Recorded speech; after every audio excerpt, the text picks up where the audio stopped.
I think we're recording. Thanks for joining me. I'm Tom, and today we're going to reenact the Apollo 11 mission in Kerbal Space Program. The instructions for all of this are in the KSP wiki. I didn't come up with them. Someone much smarter than myself did. This doesn't require any mods or anything. You just follow the instructions for constructing the appropriate vessels and then follow the rest of this stuff. I'm terrible at this. Anyway, I've got my Apollo program game saved here.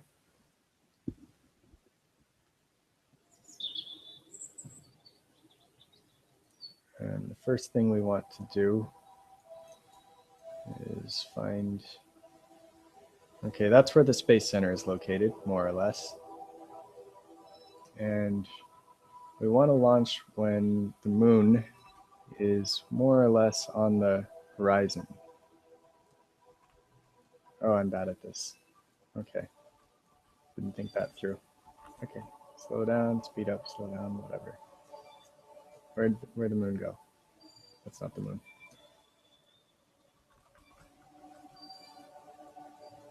This isn't a how-to, because I don't know. Is that the right direction? No, it should be... oh, right.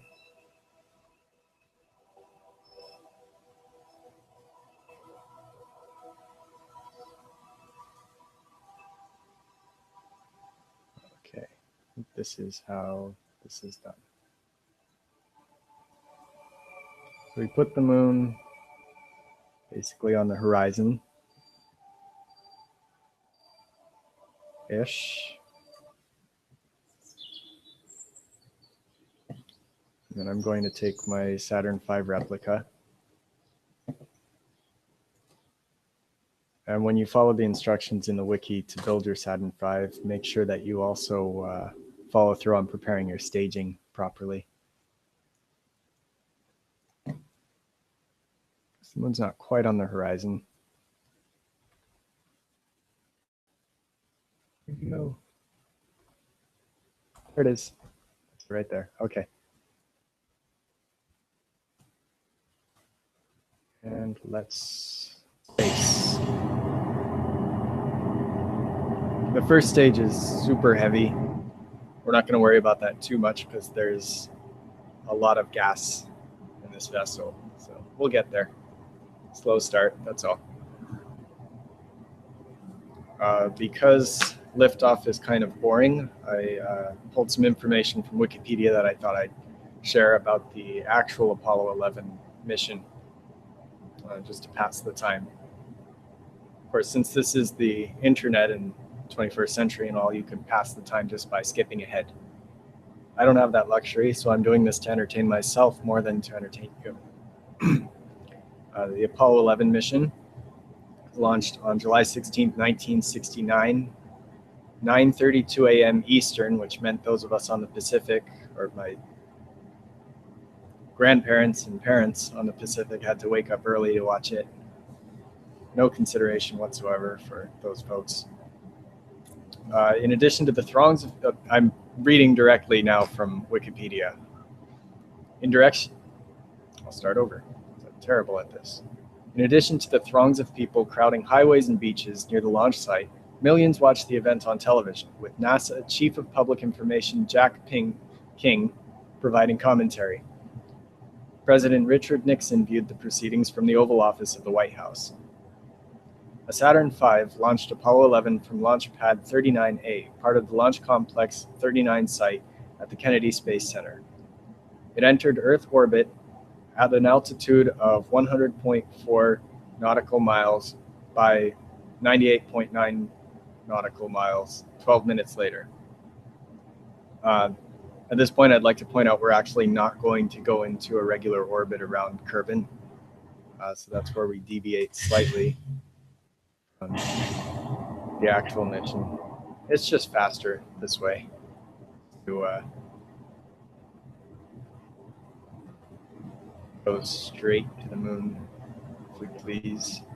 Starting my gravity turn a little late because our liftoff was so slow that although we reached the altitude where we really want to start turning, we don't have that velocity. So I'm going slowly. I'm going to try and continue reading and doing this at the same time. And a quick save because I don't really trust myself to do that very well. Let's see. After 1.5 orbits, again, we're not doing that, the SIVB third stage engine pushed the spacecraft onto its trajectory towards the moon with the translunar injection burn at 1622 UTC. About 30 minutes later, the command and service module pair separated from this last remaining Saturn V stage and docked with the lunar module still nestled in the lunar module adapter. After the lunar module was extracted, the combined spacecraft headed for the moon, while the third stage booster, oh, okay, I'd better start like doing stuff, spacey things.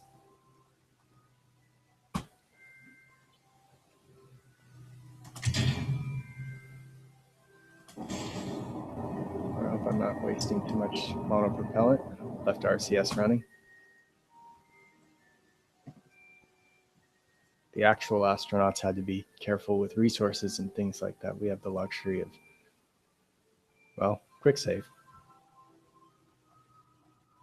Modern advancements in the space program, you understand.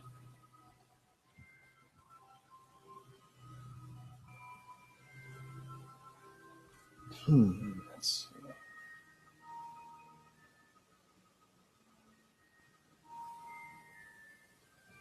I probably shouldn't even try to be interesting. It's too hard. No amount of wishing in the world will turn me into Scott Manley. I've tried. Really should be burning kind of downwards because this is too high. Wasting lots of gas, that's okay.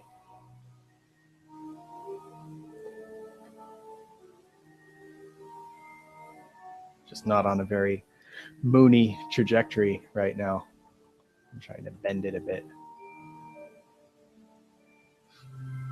What we'd really like is a free return trajectory, which goes around the moon.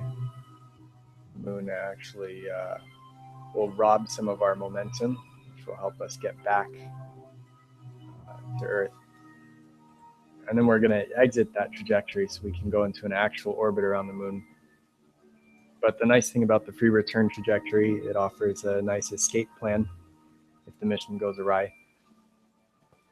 In addition, all of our space junk from the discarded third stage, which we'll be discarding, very soon, will go right back to Earth. So that's nice.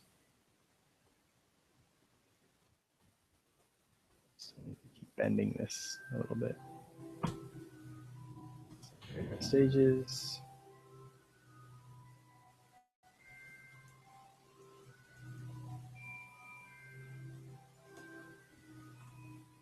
Oh, that's bad. It's bad. I need to start over. What a shame.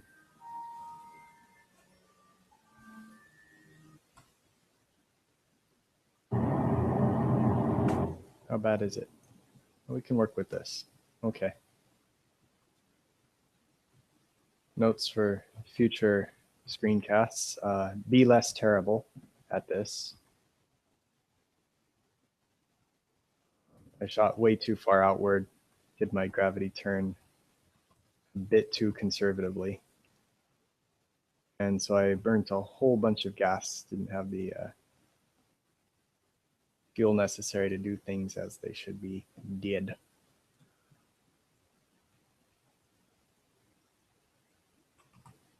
RCS, stop wasting monopropellant. And one fun thing about the components being used in this is that the later stages don't generate any electric charge whatsoever. As long as you're mindful of that, it's not a huge deal. And it gives you something interesting to, worry about, which is kind of fun, really.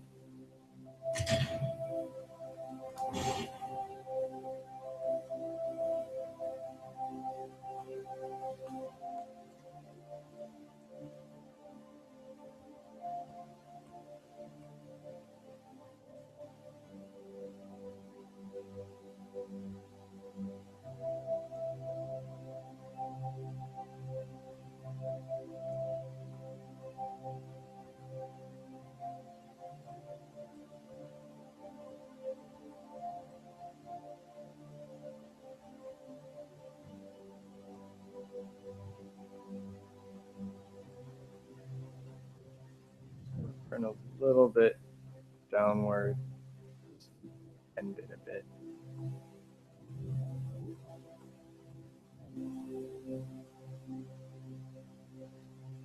Stand to go a little bit northish.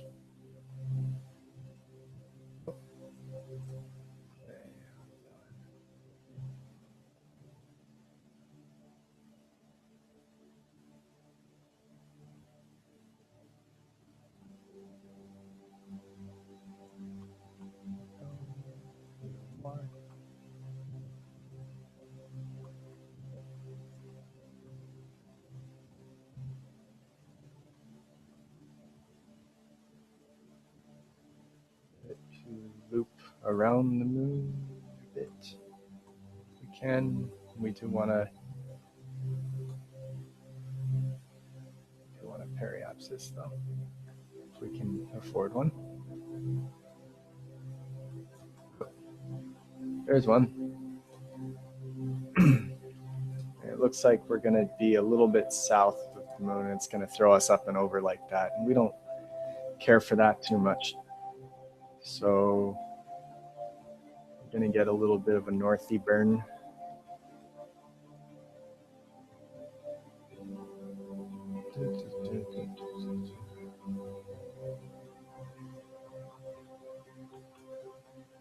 Just to tip it back over. Also be nice if we can get sort of an atmospheric injection. Ooh. Yeah, we'll just go with that, whatever. No, the orbit really should be coplanar.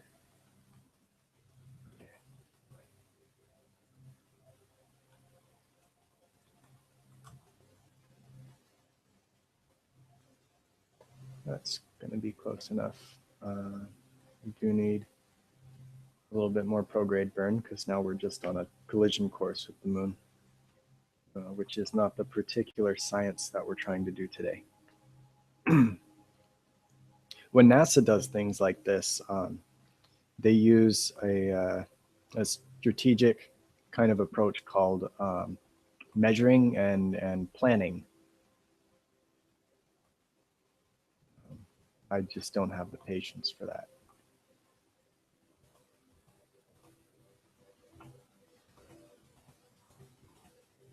Good. That's nice.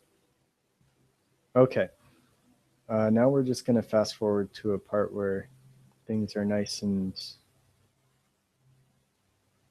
not too affected by any particular celestial body's gravitational field. And this is one of my favorite parts of this mission. Let's see if we can get some sunlight on here.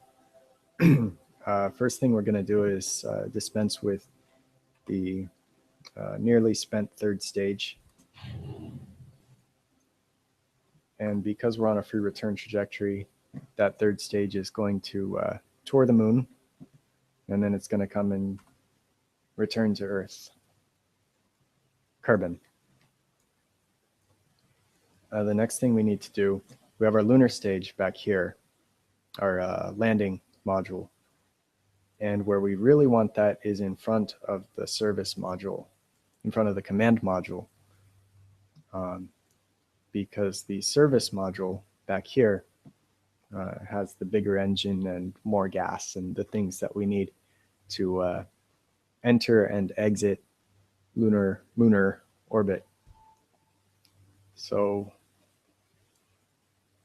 first thing we want to do is put some people in this one. So as of this version of KSP, we can now transfer without doing an EVA.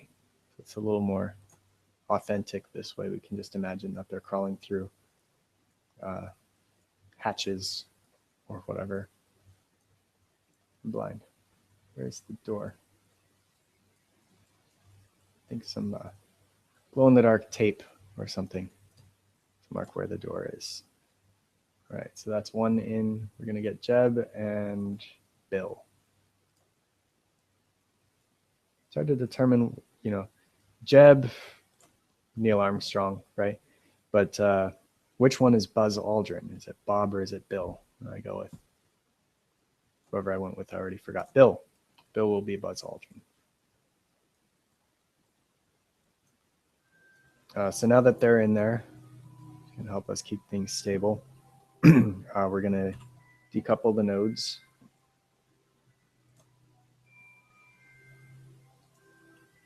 And then turn on RCS. Boost outward a little bit.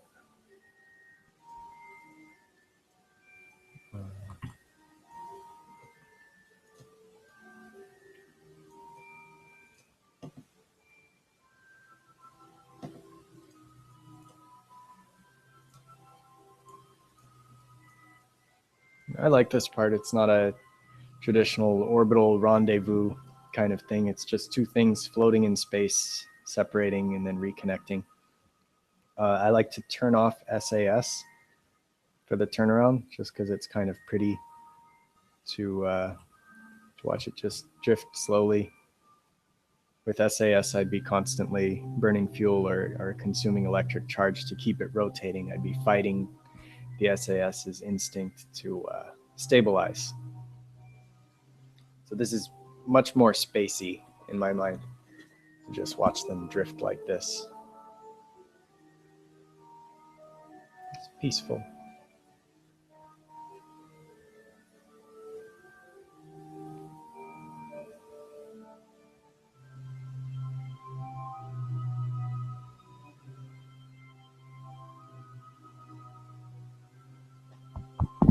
We still have sound, just checking.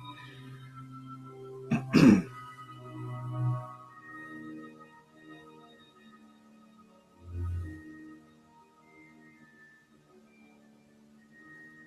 just gonna stabilize here at this point. Dive in.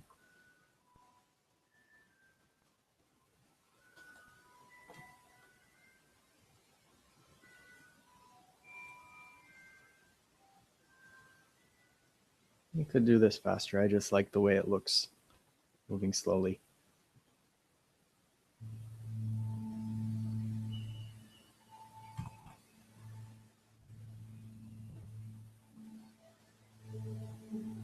There we go. We do not have a lot of electric charge left. That's fine. Poker face on. Where's that moon? Where'd you go? There it is. Let's speed up time a lot. Let's quick save, but sometimes I overdo it.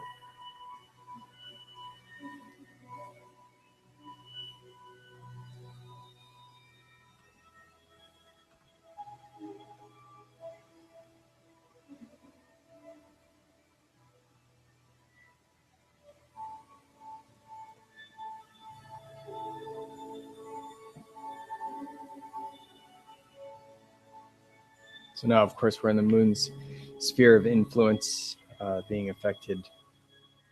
I think in KSP, we're affected solely by the gravitational field of whatever body contains the sphere of influence that you're currently inside of. Makes things simpler.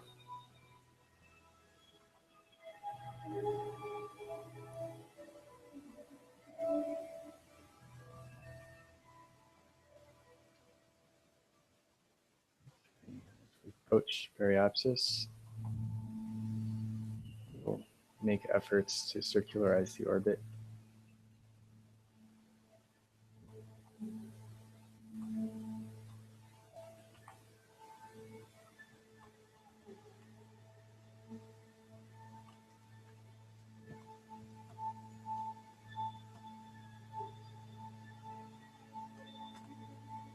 We haven't started the engines yet. Oh, that's right. Now there's a little stack separator stuck here. Yeah, that can go. And we can start our engine. Hopefully I stage this right. Go. Go. There it is. And this engine does generate electric charge. Good. Because when I said we were fine earlier, I don't want to say lie, but it was a statement of limited confidence. Yeah.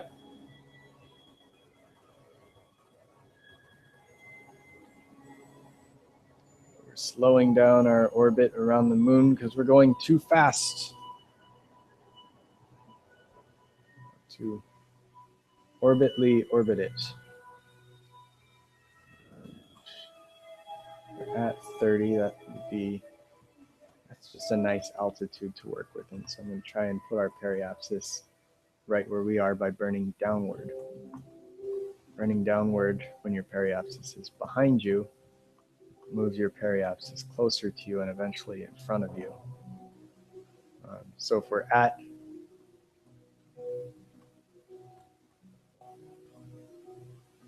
near-ish, I guess we're going down faster, going up faster than I thought. Losing control here. I'd like to get us at 30,000 meters.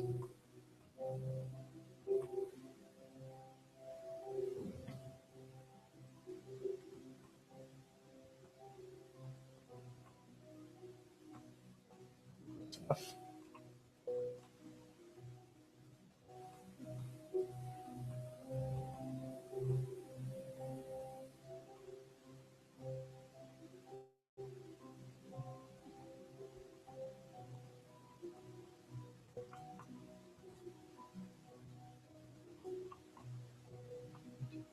I wonder how loud my keyboard sounds.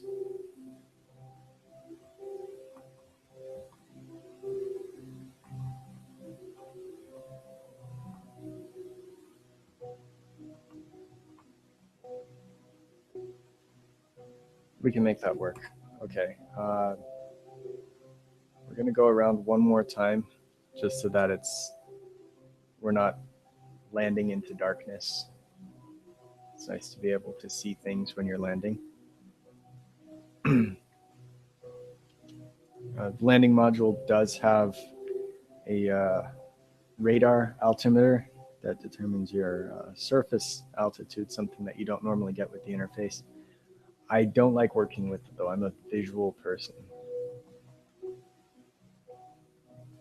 So I like to land during the day.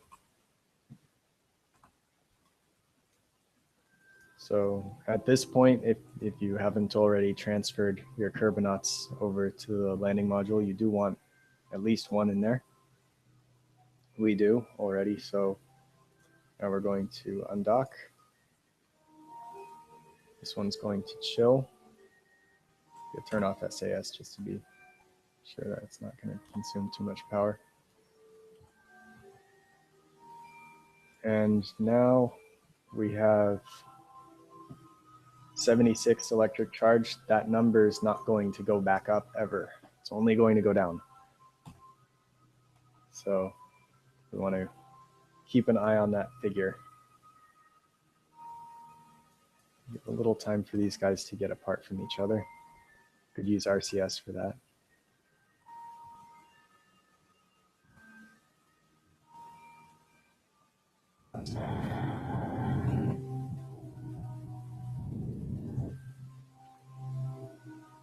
Don't want to risk any damage from engine exhaust.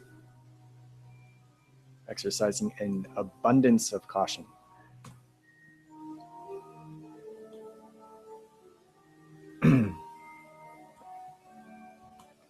I'm burning retrograde now to slow down my orbit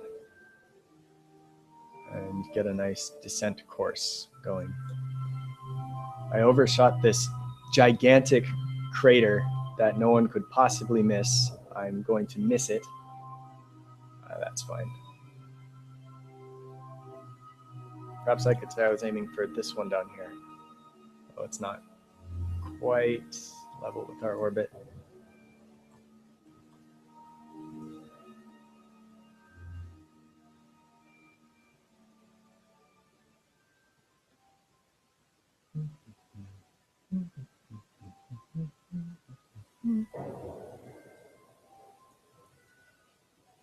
good to keep in mind that our orbit is going opposite the direction that we would normally orbit Kerbin.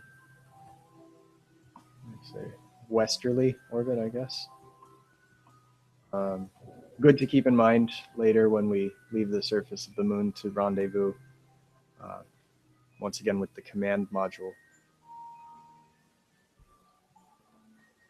Because, well, the most important thing in rendezvous is to be in the same place at the same time as your target.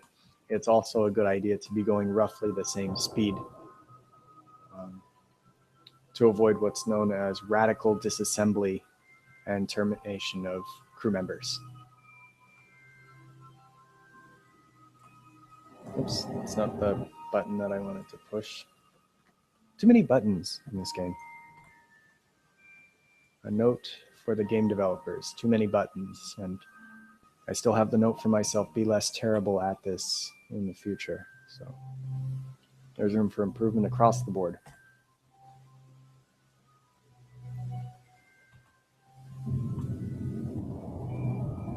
And get a more vertical descent going.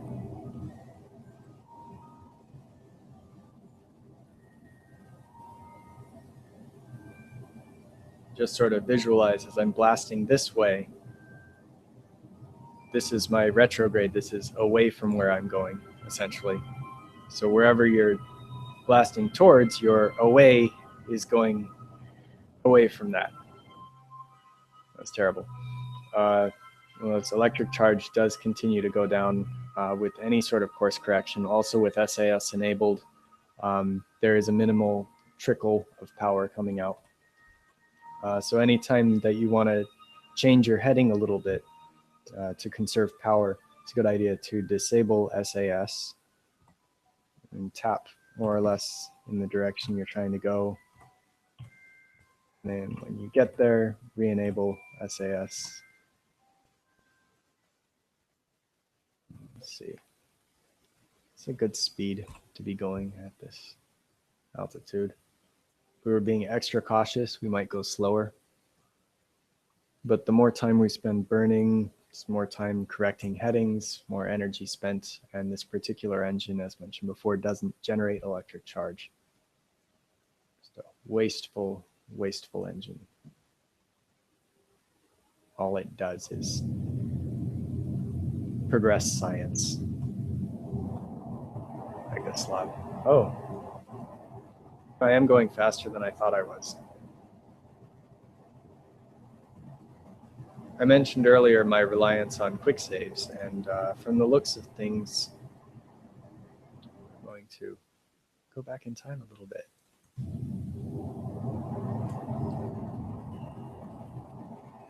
Hopefully far back enough.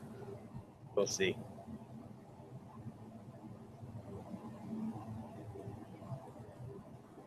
I forgot that this is a nice small engine to conserve fuel. It also means that if we're going to do a suicide burn, we need to kind of start a little sooner than I had just done. Our resources. Okay, now we're descending in a responsible fashion. And everybody's fine? They're fine? I didn't hurt anybody.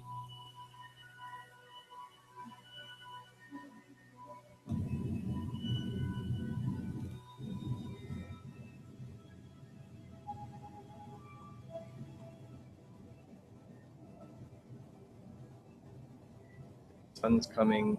You see, this side of the ship is lit, which means that if we look down, our shadow is going to come from this direction, which will help us figure out exactly when we're going to make contact with the surface. No.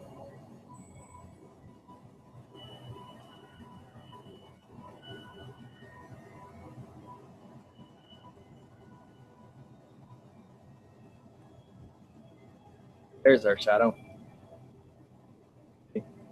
Light on this side, shadow on this side. I used to actually look for the sun. I'd go up and say, oh, the sun is that way and the shadow's going to be that way. And I found that that's That involves an awful lot of turning the camera around and losing one's bearings. And it takes longer. Bad way to do things across the board.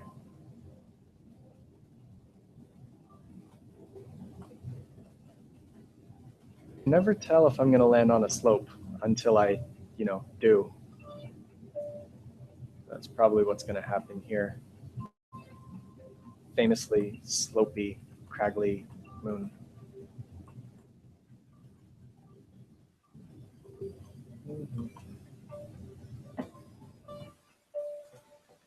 Not bad. Call that a 6-point landing. Would be 7, but the fact that I killed everyone and then went back in time and unkilled them, that cost me some points. Speaking of costing points, you can see that we consumed some electric charge just by lowering the ladder.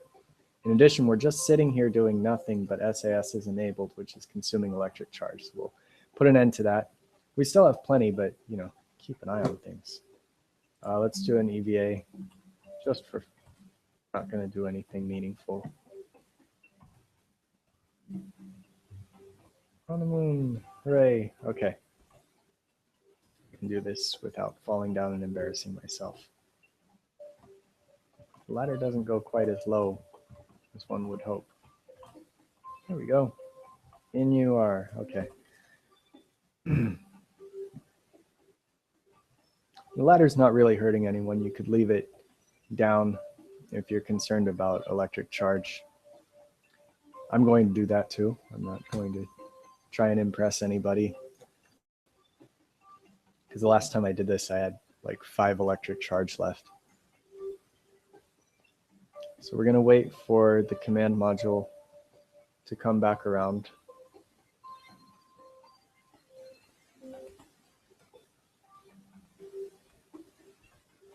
That long, come on. Okay, here it comes. Stay there. Now again, remember that the direction we want to launch in is towards 270 degrees, a westerly motion, rather than the usual 90. It's never too early to set as target, but don't blast towards the target because the target's not yet overhead. So if we go that way, we're going to go the wrong way. 270 westerly, all of that. Away we go.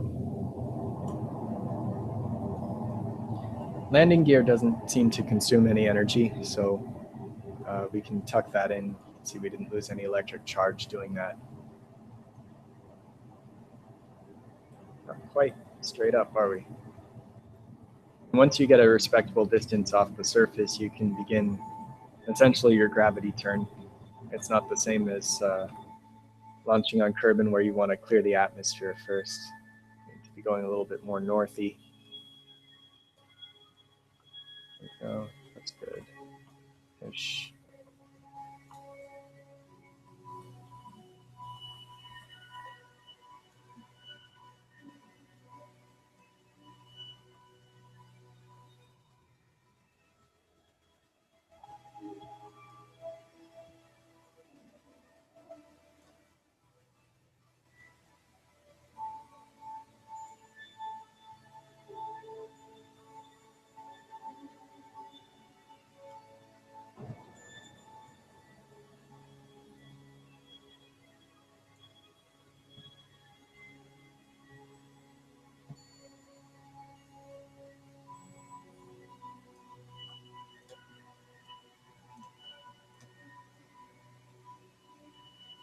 You see that our closest approach is going to be a little south and a little short, so I'm going to go both prograde and north a bit just to try and get those to overlap as closely as possible. A little more north, a little more, and a little more blasty. All right, that's a pretty good overlap. So our difference in inclination is 1 degree. That's not too bad. On the moon anyway, we can work with that without having to correct anything. So we'll get up to that point, and then we'll try to meet it on the next lap. You can see it's far ahead of us now. So we want to be on a stable orbit around the moon, but shorter distance than this guy. Go slower to catch up.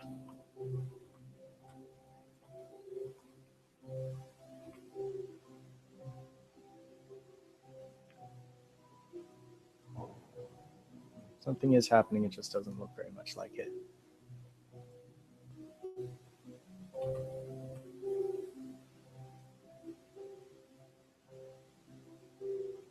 You can see our rendezvous point coming closer to where our paths are going to overlap.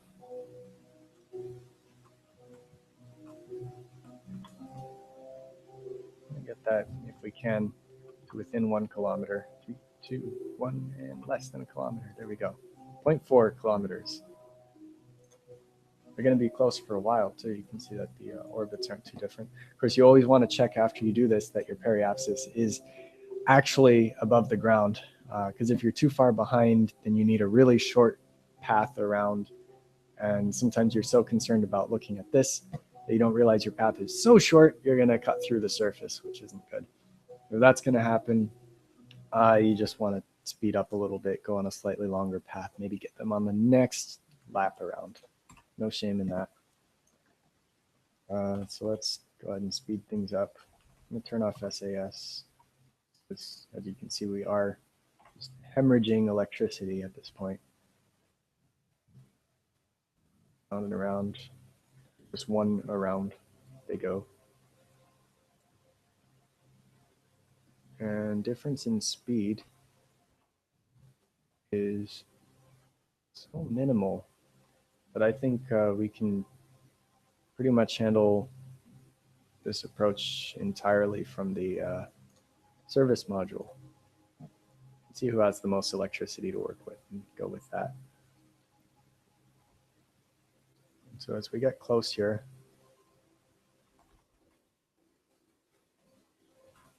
I'm going to maneuver point to point at the target.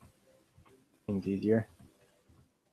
Just like that. We do want to leave SAS enabled and pop on over to this guy.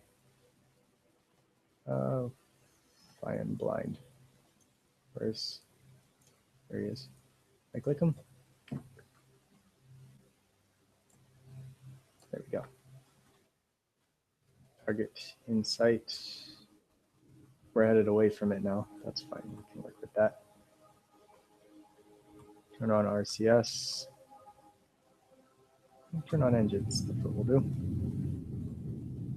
We have gas. And then we just want to move this prograde vector so that it's right over the target vector. So to do that, we go beyond the target. And as we burn, it's sort of like we're pulling this prograde marker towards the target. We don't want to get our speed too fast. That's embarrassing when you just slam into your target. They're more or less overlapped now. So next thing we do is flip over and burn away from it to slow down as we get close. You can see that they're almost overlapped. And now this is our retrograde marker. And this is the marker away from the target. So if those are overlapping, we're still headed towards the target. Now, whichever direction you burn pushes the marker instead of pulling it. You can see we burn this way and it pushes the marker down.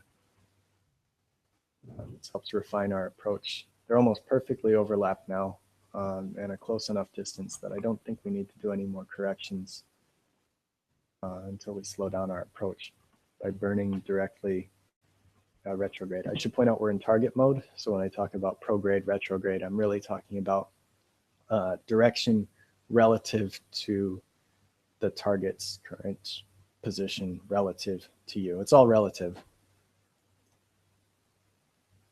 Throw caution to the wind, speed up time just a bit.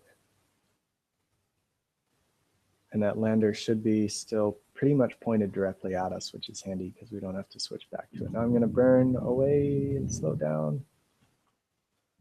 A little more. You can see I'm still trying to push this marker. The more extreme you are away from it, the faster it pushes without changing your speed too much. So if we burn, oh, there we go. Now we want to turn around and face it. We have RCS enabled. We can push N, slow down. Whoa, hey, that is wasteful. I'm wasting an awful lot of everything right now. That's okay. It's slightly out of alignment, so I'm going to turn into chase mode using the V key, pushing it several thousand times until we're in the mode we want. Enable SAS just so it's one less thing to worry about. Looks like we want to be a little bit more downish and a little bit more rightish. Mostly downish though.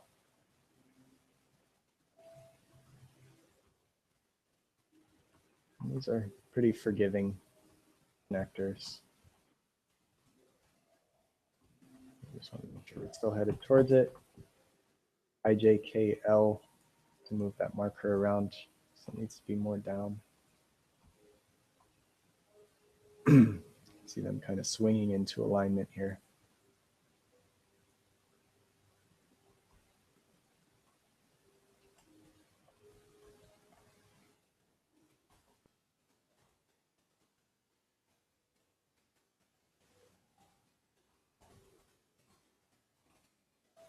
Oh, close enough, I think.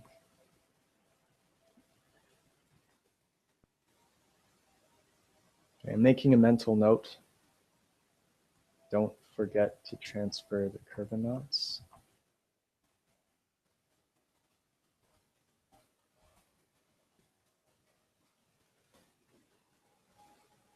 It's happening. Not at that rate. Tap, tap, tap, tap, tap, tap, tap, tap, tap, tap. There it is. Kiss and makeup. Okay. As I mentioned, we want to transfer our crew. We can get to the dang old hatch. There it is. Left click, then left click transfer, then left click this, left click transfer, then click this. Remember when you had to do EVAs for all of that? Not that I miss the EVAs. They took time, but they were sure fun. I'm not going to do one now because this is kind of boring enough as it is.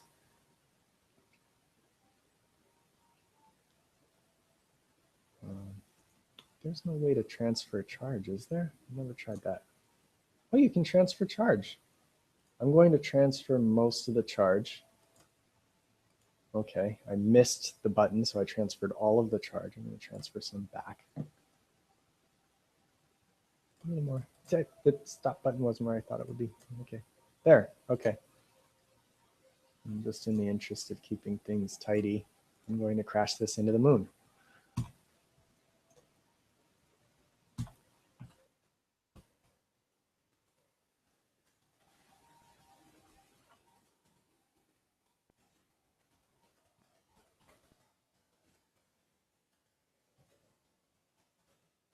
Oh, there's no one in it.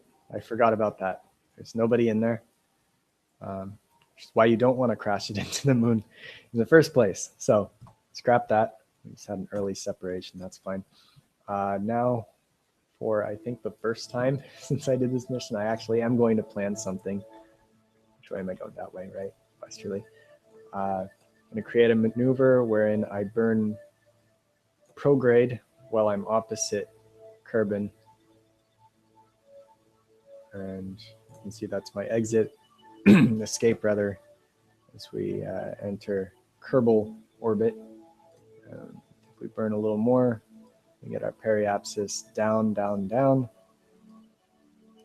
And rather than doing an actual collision course, I like to get the periapsis within atmosphere. If it's pretty much anywhere below 70, then eventually you'll find yourself back at the surface just because you keep looping around and around, and every time you dip into the atmosphere, however thin, at whatever altitude, you are robbed a bit of your orbital energy.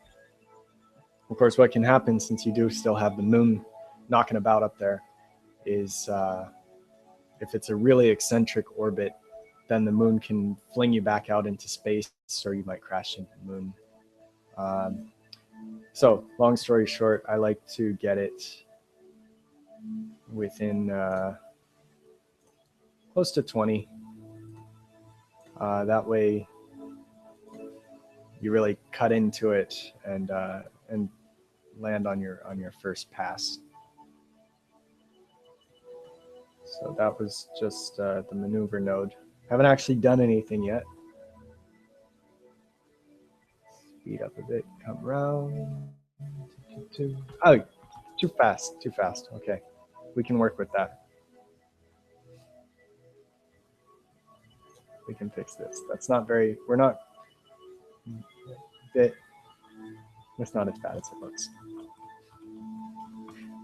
Oh, now what I could have done if I needed to was transfer fuel from the landing module, excess fuel. But we seem to have loads of that anyway. So again, not worried. Not a lot of worrying in this game. If you're worrying, then don't.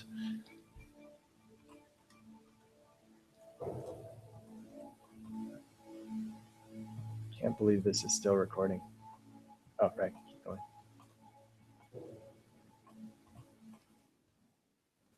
We can modify our course en route if we don't have that nice 20,000-ish meter apoapsis, periapsis, pericarpsis.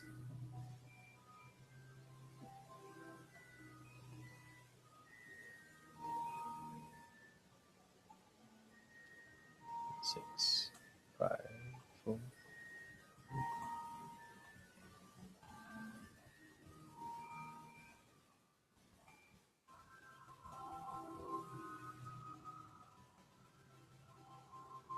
So only off by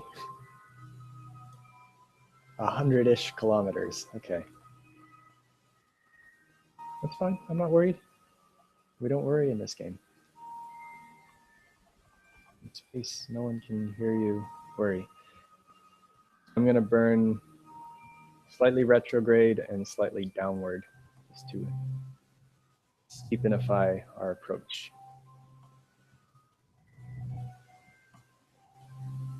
As I said, we have plenty of fuel. We don't need RCS anymore. 6, 5, 4, 3, 2. There.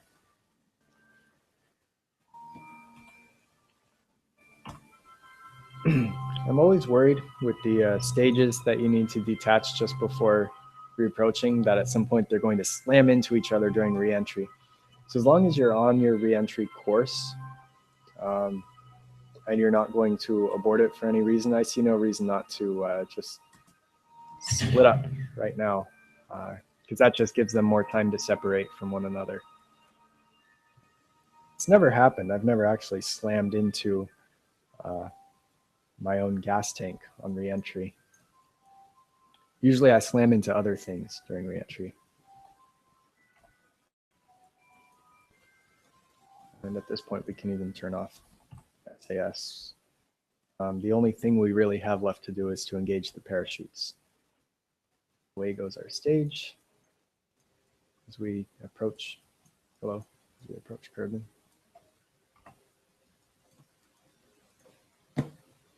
Not much of a view. Let's see. Someone else have a better view? There we go. Here's a window. Oh, okay. We need to turn on SAS for a moment. Oh, that's very nice.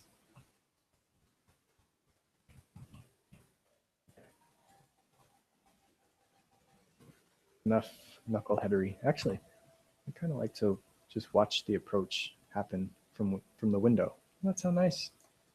Wouldn't you like to do that? Well, it's a very creepy look I just got.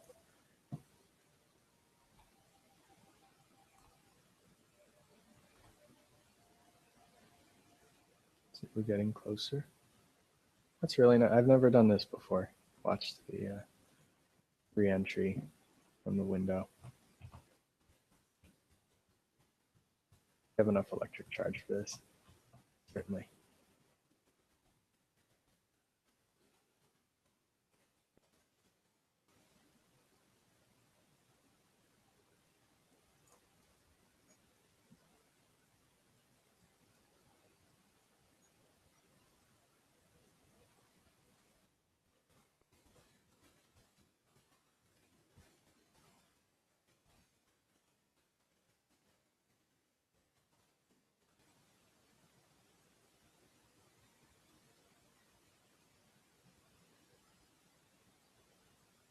The sudden stop in music means we're below, I believe, 70,000 meters. Ooh, and rapidly descending. Oh, and it's nighttime. Terrible way to end a mission. A shame.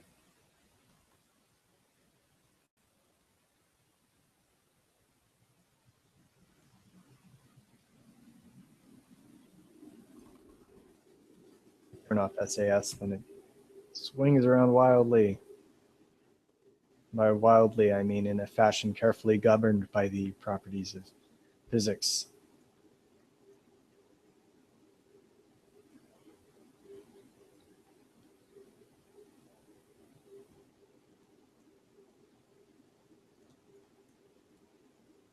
I don't even know if we're over dirt or water right now.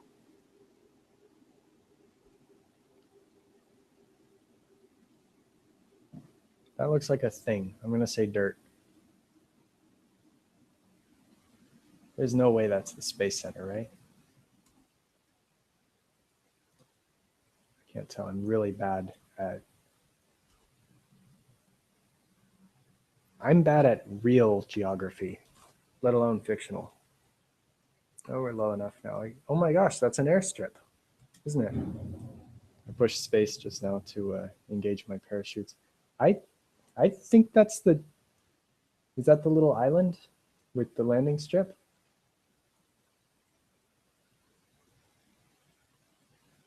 Or is that the main space complex? Goodness, can you imagine? Nighttime or not, that's just lucky.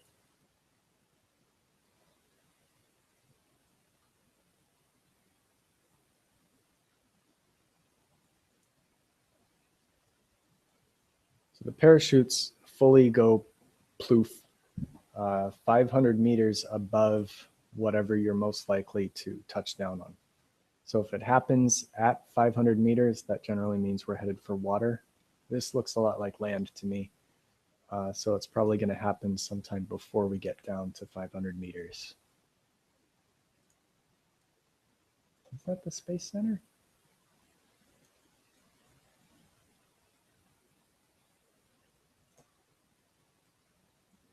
It's right over there. I should have kept my engine. We could have practically landed on the runway.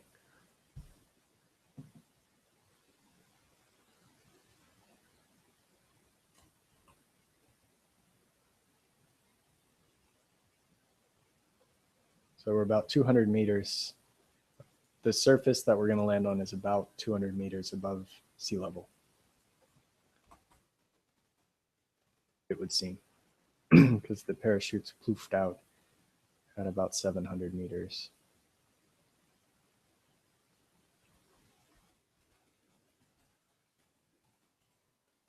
How are we feeling? That is not much to look at, huh?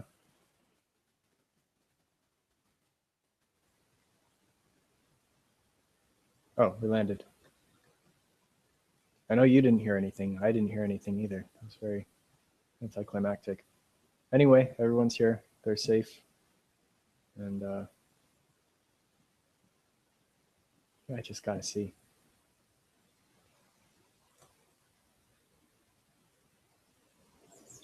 Let's see.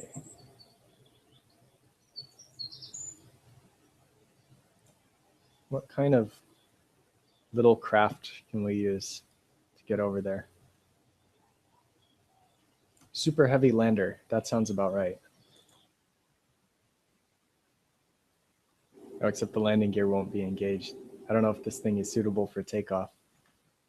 Oh yeah, that looks very suitable. I like that. I think that's our guy over there. Yeah, Saturn V. Let's go see.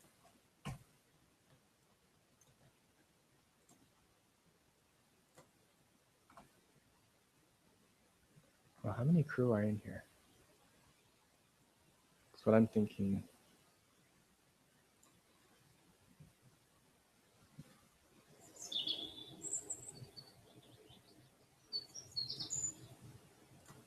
Bear with me. Or don't. Not a captive audience, are you? You can just leave if you're not having fun with this. I'm going to take off the docking port, add on an extra crew thingy. Jeez, that looks heavy. Mass 0.66. It can't be that bad, right? I think, or this thing. Yeah, no, that's. I don't think that's very heavy. So now we have enough capacity for 4 total crew. Do you see where I'm getting with this? Now we take the crew, right? And all we need is a crew of 1, and we have 3 empty seats. You see what I'm doing? Okay. Scrappy Lander 2. No. We did make it heavier, didn't we? Oh, it's caps lock. There we go. Okay, that's appropriate. Semantics and all that. What do you think? Can we pull this off? Set as target. Go. Which way are you? There you are. Jeez. Ooh, that is an interesting and terrifying way to look at that. I don't like that. Okay. 1, 2. Oh. This isn't how I planned this to go. Get up. Get up. Oh. I didn't think that would work. Which way is it from here? That way, it's that way. Go that way, go that way. Yes, okay.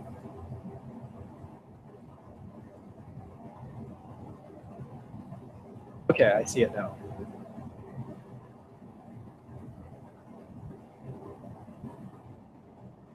Oh, we do not have enough gas to make this work. No way.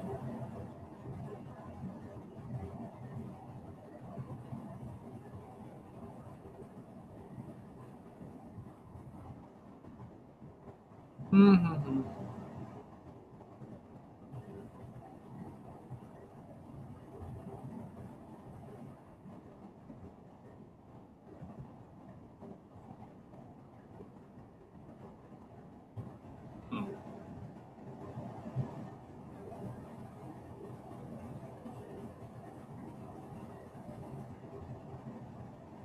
Nope. Just no.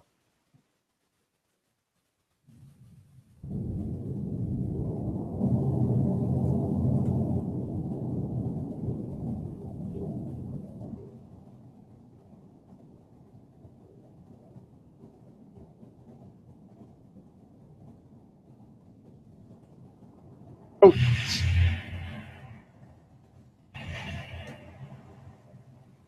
He's okay. He's okay. That's fine. Those parts were designed to explode like crumple zones in a car. He's fine. That wasn't a waste of your time, my time, the astronaut's time, valuable resources, any of that. Everybody is fine. And we'll end there. Yes, we do. There. No other way to recover them, clearly. Can't be done. Well, thanks for watching. Have a good day.